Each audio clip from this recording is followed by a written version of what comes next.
Oh, hello. Or should I say, howdy everybody. I'm Harvey Media, and this is Harvey Media Reviews.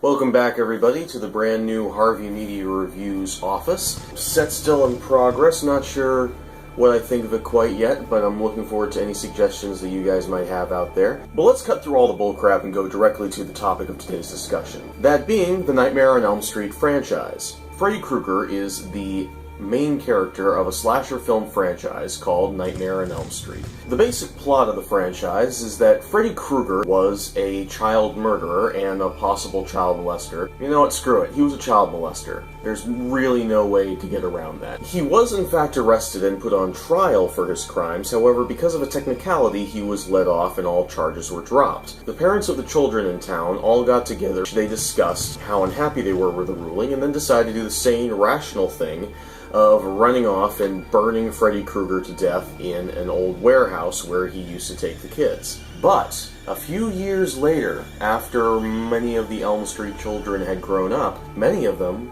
suddenly started having bad dreams, and some of them didn't wake up. As it turned out, Freddy Krueger was back, and somehow his ghost had the ability to exist in the dream world. And somehow, when he killed them in their dreams, they would die in the real world. And I don't mean like in The Matrix where, oh man, he got stabbed in The Matrix, so now he's just gonna wake up with brain death in the real world. No.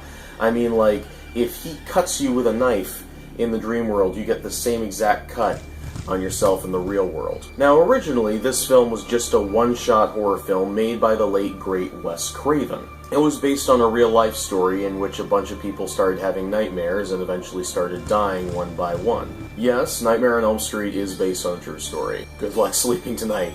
But of course, it was the 80s, slasher villains were all the rage, and horror movie franchises were also all the rage. So, not only did the studio make Wes Craven change the ending of the film film was originally supposed to have a happy ending, but instead the studio made Wes Craven change it so that it was obvious that Freddy had survived and could continue to appear in other sequels further on down the line. Not only that, but a sequel was immediately put into production. Nightmare on Elm Street 2, Freddy's Revenge. A film that is now considered to be the absolute worst out of the Nightmare on Elm Street franchise. And this is the problem that I have with the Nightmare on Elm Street franchise. Not that the films went on for as long as they did, it's that the films that went on weren't good. Now, of course, Nightmare on Elm Street 2 is considered the worst out of the franchise by many people, so you might be wondering what could possibly get worse than the worst of the franchise. Well, that is my problem. Number 2 is the best sequel. Now, I know that me saying that is not necessarily a new thing. People have been defending number 2 more and more over the course of the past couple of years.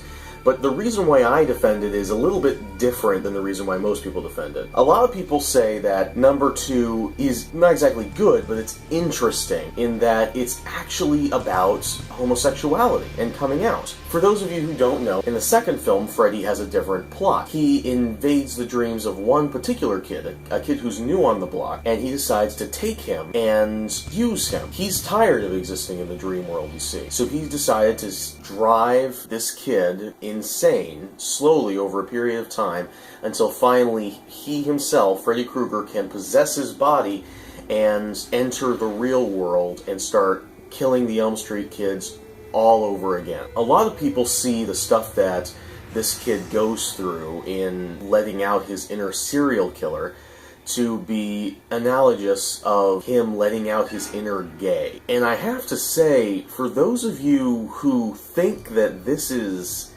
an analogy for homosexuality, why do you think that's a good thing? And I'm not saying that movies about gay people or about coming out are bad. I mean, if your movie is bad, your movie is bad, no matter what the subject matter is. But I mean, why do you think it's a good thing that this movie is drawing a line between coming out as gay and coming out as a serial killer and a child molester? Yes, there are scenes in the film where he's jumping around and doing very flamboyant things, but as many people have pointed out in the past, That's because it's a movie that was made in the 80s. These were our rock stars back in the day. And you'll also notice that turning into Freddy is a bad thing. If Freddy is supposed to represent the homosexuality that he needs to confront, why do so many people die whenever he accepts his homosexuality? Far more likely, Freddy is a bad thing, you know, as he actually is in the movie, a bad thing. So, this movie, going by your guys' interpretation, to me seems like the most homophobic horror film in history. I mean, I guess Sleepaway Camp, but that's a whole different thing. No, the real reason that I think that this film is so great is not because it's about a gay person who has to come out. It's about an outcast who has to accept himself. Here's the thing about the first Nightmare on Elm Street film that's so good, and that none of the other Nightmare on Elm Street films, except for 2, understand. Nightmare on Elm Street is not about a serial killer. Nightmare on Elm Street is about fear. In the first movie, the way that Freddy Krueger is defeated in the end has nothing to do with the normal way that you would defeat any other serial killer. Jason Voorhees, you blow him up. Michael Myers, you blow him up, or shoot him, or something. Freddy, you don't do any of that stuff to, unless it's Nightmare on Elm Street 3 onward. Nightmare on Elm Street 1, they try all that stuff. They bring Freddy into the real world. They hit him with hammers. They set him on fire. They do everything they can, and the guy just keeps getting up. You know why? Because he's a ghost. He can't be killed that way. So he just keeps getting up, and he just keeps walking, and he keeps killing their people. So in the end, the only way to defeat him is through meditation techniques. The only way to defeat him is by turning their back on their fear, by letting their fear go. Because in the original Nightmare on Elm Street, Freddy is an analogy for something far, far worse. The Nightmare on Elm Street movies, for 1 and 2, are not about a dream killer killing people. They're about the plight of Generation X. The Nightmare on Elm Street movies are the horror film equivalent of a John Hughes movie. Think about it. In the first film, you have all of these teenagers dealing with these weird problems that they're afraid to talk about to each other. They're all trying to act so cool and tough and not deal with their problems, but really they're all dying. And in the end, it turns out that the real problem that they're dealing with is a problem handed down to them by the previous generation. The baby boomer generation and their irresponsibility ended up leaving Generation X drifting aimlessly in a world that they don't understand, without direction, without drive, left in a world where they want to believe in love and hope and the future, but at the same time are left with such cynicism by the previous generation. It's the same thing with the Breakfast Club, where all of those kids are dealing with their own issues, but are so paranoid and so angry at the world around them without any idea why, that they don't trust each other, that they even actively hate each other, despise each other at first. Eventually they come together and realize that all of the artifices that they put up, that their entire society is false, and the only adult who can help them can't help them because he's so angry and bitter about his life that all he can do is yell at them and abuse. Nightmare on Elm Street is the same thing. Freddy is not the killer. Their parents are. Their entire reason why they keep getting killed is because not only do their parents cause this mess in the first place, not only did their parents not tell them about this situation until far too late, but their parents keep undermining their attempts to survive. Every time they try and do anything to help the situation, anything to make the things better, their parents come in and kill them. They take away her caffeine pills. They put bars on the windows. They forbid her from coming over to her boyfriend's house to help him stay awake. Every step the parents take is to kill their kids, whether they know it or not. And Nightmare on Elm Street 2 is the exact same thing. This kid might be gay. I don't know. And frankly, it doesn't matter. The point is, he's an outcast. He's the new kid. Not only that, but he's a very sensitive, very strange kid. And look at their relationships with the adults in the movie.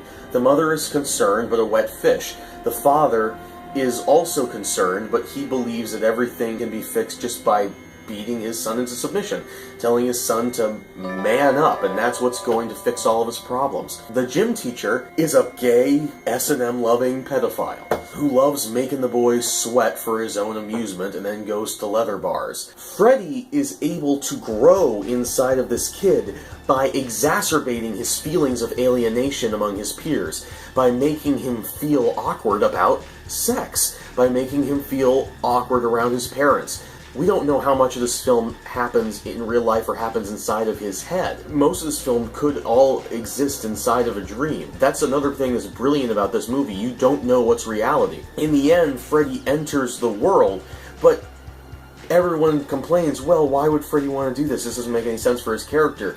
Because Freddy isn't really a character. He's an attribute in these first two movies. In the later movies, Freddy becomes kind of like the child molester equivalent of a talk show host.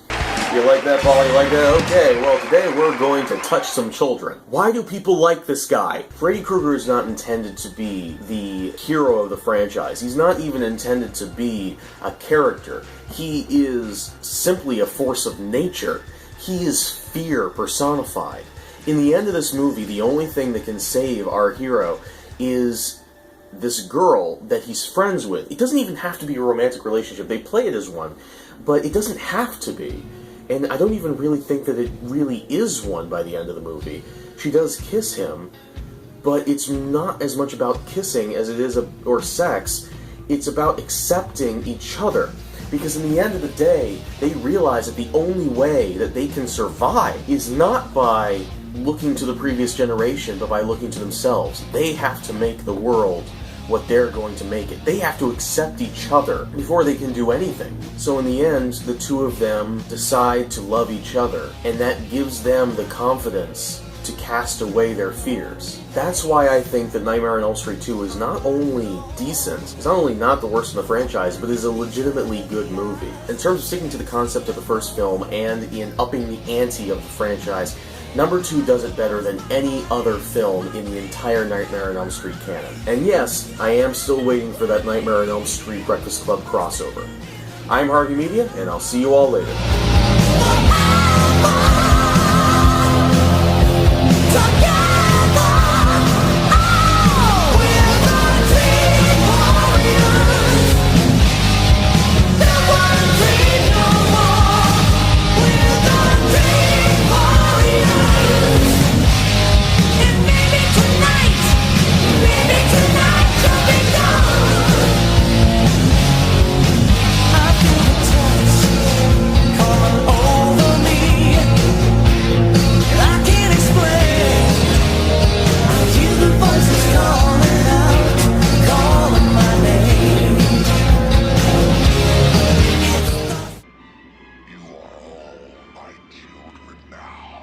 Any questions? Yeah. Does Barry Manilow know that you raid his wardrobe?